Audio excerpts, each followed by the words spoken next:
எப்போல்லாம் பொருளாதார நெருக்கடி வருதோ அந்த மாதிரி நேரத்தில் எல்லாமே தங்கத்தினுடைய விலை கொஞ்சம் கொஞ்சமாக உயர்ந்தது போக ஸ்பீடாக உயர்ந்து வரலாறு காணாத அளவுக்கு தினம் தினம் போய்கிட்டு குண்டு மணியாக கடந்தா கூட அதெல்லாம் ஒன்றா சேர்த்துனா சிறுதுளி பெருவெல்லம். அது மாதிரி தங்கத்தில் இன்வெஸ்ட் பண்ணுறது என்றைக்குமே அது வீண் போகாது, நல்ல விஷயம். அவங்கவுங்க சக்திக்கு தகுந்த மாதிரி அதை பண்ணுறது நல்லது. விலை குறையும், எப்படியோ எவ்வளோ குறையும்னா ஒரு 5லேருந்து 10% விலை குறையும், அவ்வளோதான். சில பேர் அதில் கருத்து கூட சொல்லுவாங்க, நம்மளாம் தங்கமே வாங்காமல் இருந்தால் அதில் விலை குறைஞ்சிரும். அப்படி கிடையாது, நான் அதுக்கு தான் பதில் சொல்லுவேன். ஆனால் இதில் குறைஞ்சதுன்னா 1 லட்ச ரூபாய்க்கும் கீழே குறையிறதுக்கு வாய்ப்பே இல்லை. அதாவது இந்த வருஷமே 2 லட்சத்தை கடந்துடும். இல்லை, இது உயர்ந்துக்கிட்டே இருக்குன்னா கடந்த ஒரு 3 வருஷமாகவே பார்த்திங்கன்னா கொஞ்சம் கொஞ்சமாக உயர்ந்துருச்சு. அதுவும் குறிப்பாக கடந்த வருஷமும் இந்த வருஷமும் ரொம்ப ஸ்பீடாக போயிட்டுருக்கு. இதுக்கு நிறைய காரணங்கள் இருக்குது. ஏதாவது 1, 2 இருந்தால் மட்டும் நம்ம குறிப்பிட்டு சொல்லலாம். ஆனால் நிறைய காரணங்களுக்கு ஒவ்வொரு நேரத்துலையும் ஒவ்வொரு காரணத்தினால விலை ஏறுது. அதில் பார்த்திங்கன்னா முதல்ல குறிப்பாக சொல்லப்போனால் போர், ரஷ்யா உக்ரைன் வாரு, அடுத்தது இஸ்ரேல் பாலஸ்தீன் வாரு, ஏன் இந்தியாவுக்கும் பாகிஸ்தானுக்கும் ஒரு நடுவில் கூட பிரச்சனை வந்துச்சு பாருங்கள். இந்த மாதிரி விஷயங்கள் வர்றப்போ போர் பதற்ற சூழ்நிலை விலை ஏறதுக்கு உண்டான வாய்ப்புகள் இருக்குது.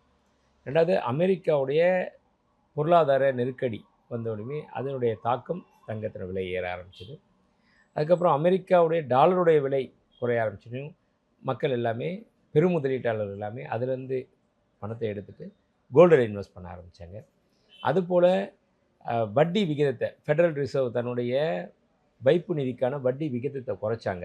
2 முறை குறைச்சிட்டாங்க. அப்படி குறைக்கிறப்ப என்னாச்சு, அதில் முதலீடு பண்ணியிருக்கவங்க எல்லாருமே அது சும்மா வேஸ்ட்டாக ஒரு 2% 3% தான் கிடைக்குது அப்படின்னு சொல்லிட்டு இதிலேருந்து எடுத்துகிட்டு கோல்டில் இன்வெஸ்ட் பண்ண ஆரம்பித்தாங்க.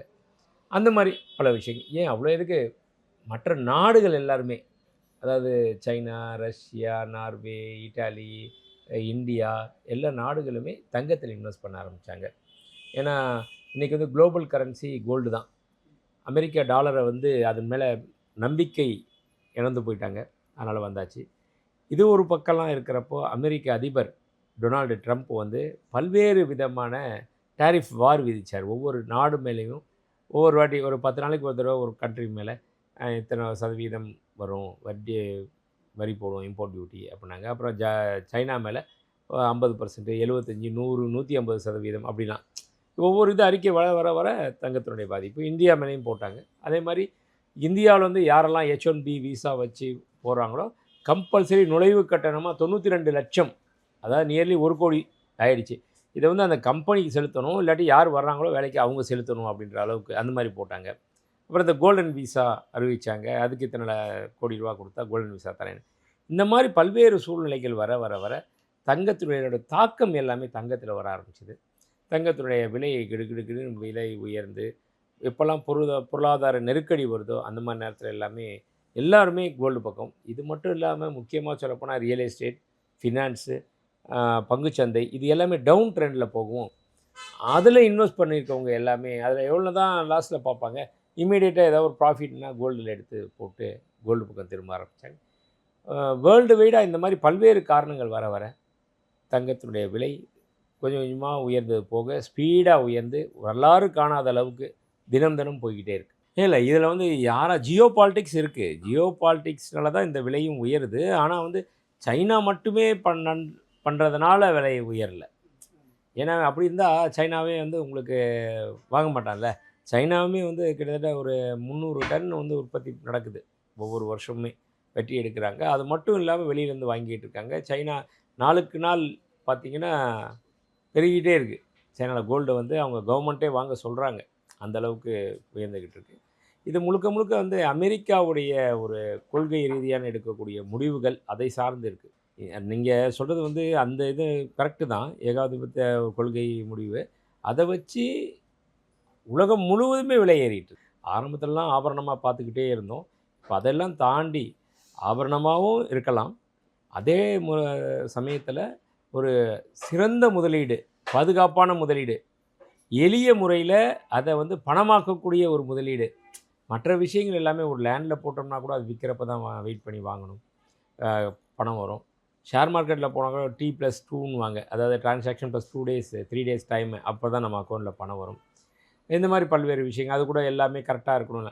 ஆனால் கோல்டில் ஒன்று பண்ணால் மட்டும்தான், அடுத்த ஒரு ½ hour 1 hourல பணம் வேணுன்னா கூட ஈஸியாக கொண்டு போய் தங்கத்தை விற்றுட்டு பணத்தை நமக்கு தேவையான பணத்தை எடுக்க முடியும். அதனால தான் வந்து தங்கம் வந்து இன்றைக்கி விலை வரலாறு காணாத அளவுக்கு போய்கிட்டு இருக்கு.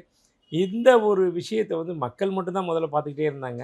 ஆனா இப்போ எல்லாமே நாடுகளுமே அத வந்து முன்னிறுத்தி பர்ச்சேஸ் பண்ணி ஏன் நம்ம இந்தியா பார்த்தீங்கன்னா, ரொம்ப நாளா வந்து ஒரு 5 வருடத்துக்கு முன்னாடி வரைக்கும் பார்த்தீங்கன்னா, 720 டன் நகை தான் வச்சிருந்தாங்க. கோல்டு தான் வச்சிருந்தாங்க. நம்மளுடைய இருப்பா. ஆனா, அப்புறம் சட சட சட சடன்னு அத கொஞ்சம் உயர்த்தி, அது அரசாங்கம் செய்த மிகப்பெரிய நல்ல வேலை அப்படின்றது வந்து, அது இன்னைக்கு நம்ம கையில வந்து 876 டன்னா கொண்டு வந்தாங்க. 2025 மார்ச் 31ஆம் தேதி நிலவரப்படி. அதுக்கப்புறமும் திருப்பி தங்கத்த வாங்கி இன்னைக்கு 880 டன் நம்ம வச்சு, முதல்ல நம்ம 11வது இடத்துல இருந்தோம் உலகத்திலேயே. ஆனா, இன்னைக்கு 8வது இடத்துல இருக்கோம். அதெல்லாம் பெருமைப்படக்கூடிய ஒரு விஷயங்கள். அப்படின்றப்போ, ஒரு நாடே இவ்வளோ யோசிச்சு கோல்ட வாங்குறாங்கன்னா, வீட்ல இருக்க நாம எவ்வளோ முடியுமோ நம்மளால, 1 பவுன் வாங்கணும்னு நெனைக்கிறோமா 1 பவுன். இல்ல வாங்க முடியல, அதுக்குள்ள ரேட் ஏறி போச்சுன்னா 1/2 பவுன் வாங்குங்க. அதுவும் ரேட் ஏறி போச்சா 1/4 பவுன் வாங்குங்க. ஆக மொத்தத்தில இன்வெஸ்ட்மெண்ட்ன்றதுலயும் வருங்காலத்தில மிகப்பெரிய ஒரு ஆளும் சக்தியா இருக்கிறது கோல்டு மட்டும் தான். அதனால கோல்ட்ல ஒவ்வொரு கிராமா கூட இன்வெஸ்ட் பண்றது நல்லது. ஏன்னா சாமானியர்கள பொறுத்தவரைக்கும் முதல்லலாம் பவுன் பவுனா வாங்கிட்டு இருப்பாங்க. சவரன் சவரனா. இப்ப அது போய் கிராம் வாங்க முடியுமா? பரவால்ல கிராம் வாங்குங்க. நாளைக்கு குண்டு மணி தான் வாங்கக்கூடிய சூழ்நிலை வந்தா கூட, குண்டு மணியா சேர்த்து வைங்க. அதான் சொல்லுவாங்க ஒரு பழமொழி. வைரம் வந்து உலகத்திலேயே காஸ்ட்லியானது. ஆனா அந்த வைரம் வந்து போரா கிடைக்கிறதில்ல. குண்டு மணியா தான் கிடைக்கும். அது வந்து எடுத்ததுமே இவ்வளோ பெரிய கட்டி வந்து வைரம் கிடைக்கிறதில்ல. சின்ன சின்ன பீஸ் தான் இப்படி கிடைக்கும். ஏதோ 1, 2 இது தான் வந்து ஒரு அ இது இருக்கு பாருங்க. டைமண்ட்லேயே விலை உயர்ந்த கோகினூர் டைமண்ட் சொல்றோம் இல்லையா? அந்த கோகினூர் டைமண்ட்ஸுடைய சைஸ் என்ன? இதோ இந்த மவுஸ் இருக்கு பாருங்க. இந்த மவுஸ்லயே பாதி சைஸ் தான். ஒரு 105 கேரட். பாதி கூட இருக்காது. கால்வாசி சைஸ் தான் அந்த கோகினூர் டைமண்டுடைய சைஸு. அதுதான் உலகத்திலேயே மிகப்பெரிய வைரம். மிக விலை உயர்ந்த வைரம் அப்படின்றப்போ, மத்தது எல்லாமே சின்ன சின்ன சைஸா தான் கிடைக்கும். அது மாரி குண்டுமணியா ஏன் சொல்ல வரேன்னா, குண்டுமணியா கிடந்தா கூட, அதெல்லாம் ஒண்ணா சேர்த்தோன்னா சிறுதுளி பெருவெள்ளம். அது மாரி தங்கத்தில இன்வெஸ்ட் பண்றது என்னைக்குமே அது வீண் போகாது. நல்ல விஷயம். அவங்கவங்க சக்திக்கு தகுந்த மாரி அதில கண்டிப்பா. இப்போ இருக்கிற சிச்சுவேஷனே பார்த்தீங்கனாலே அப்படி தான் இருக்கு. எத்தன நாள்ல ரூ. 2,00,000 ஒரு 2,00,000ன்றது இந்த வருஷத்துக்குள்ளேயே வந்துரும். இந்த இந்த வருஷத்துக்குள்ளயா? வருஷத்துக்குள்ளேயே வரும். ஏன்னா ஸ்பீடா போய்க்கிட்டு இருக்கு. அந்த மாரி போய்க்கிட்டு ஆ. இருக்கு. நம்ம சுமார் சொல்ல போனோம்னா, ஜனவரி 1ஆம் தேதி 2026 பார்த்தோம்னா, ஒரு கிராம் ரூ. 12,440 இருந்துச்சு. இன்னைக்கு 21% விலை உயர்ந்திருக்கு. அப்பா! ரூ. 14,960. அப்படி இருக்கும் பட்சத்தில, இன்னும் வரக்கூடிய நாட்கள் எவ்வளோ தங்க தேவைகள் இருக்கு. தங்கத்தில நெறைய மாற்றங்கள் ஏற்பட போது. இன்டர்நேஷனல் மார்க்கெட்ல அதுக்கு டிமாண்டும் வரப்போகுது. அப்படின்றப்போ இந்த 2,00,000ன்றது இந்த வருடத்துக்குள்ளேயே கண்டிப்பா வந்துரும் அப்படின்றது என்னுடைய கணிப்பு.